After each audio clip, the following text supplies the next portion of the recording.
Assalamualaikum warahmatullahi wabarakatuh. Salam sejahtera untuk kita semua. Sebelumnya saya ucapkan selamat bergabung dan selamat berjumpa kembali kepada seluruh peserta tutorial online di sesi 2. Nah, di sesi 2 ini kita akan membahas mengenai rancang bangun sistem ekonomi Islam. Jadi apa aja sih yang bakal kita bahas di dalam pertemuan 2 ini? Nah, yang akan kita bahas yang pertama itu nanti kita secara umum kita akan membahas mengenai implementasi rancang bangun dalam ekonomi mikro Islam kayak gitu. Terus bagan rancang bangun ekonomi Islam. Nah, jadi semua diharapkan aktif dalam kegiatan tutorial ini seperti mempelajari materi inisiasi atau mengikuti diskusi dan mengerjakan latihan yang sudah disediakan. Semakin Anda aktif mengikuti tutorial online ini dalam berdiskusi dan maupun mengerjakan tugas, maka nilai Anda pasti akan baik begitu. Nah, jangan lupa tetap tetap membaca buku modul BMP Pengantar Ekonomi Mikro Islam karena BMP tetap menjadi acuan utama dalam pembelajaran ini gitu.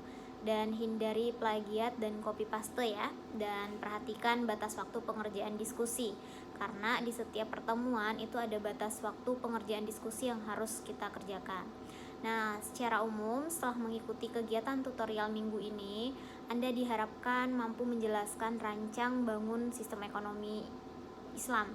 Sedangkan secara khusus setelah mempelajari materi minggu ini, Anda diharapkan mampu menjelaskan yang pertama yaitu tujuan ekonomi Islam itu apa, yang kedua perbedaan mazhab ekonomi Islam, dan yang ketiga filosofi bangunan ekonomi Islam, keempat nilai universal ekonomi Islam, yang kelima prinsip sistem ekonomi Islam, lalu implementasi keteladanan Rasulullah SAW dalam berekonomi, implementasi perilaku konsumen muslim dalam berekonomi, lalu implementasi perilaku produsen muslim dalam berekonomi, seperti itu.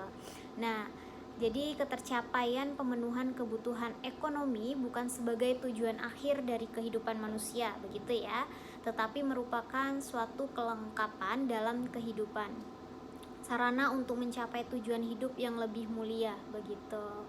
Nah, tujuan hidup manusia itu menurut ekonomi Islam sebagaimana tujuan dari syariat Islam dalam syariat Islam itu sendiri begitu, yakni mencapai kesejahteraan dunia dan akhirat.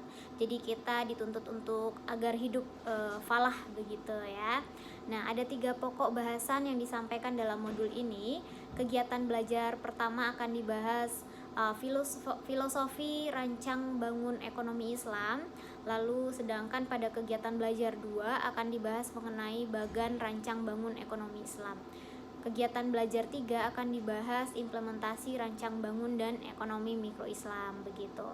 Nah, jadi itu saja secara singkat pandangan untuk diskusi atau pertemuan 3 ini.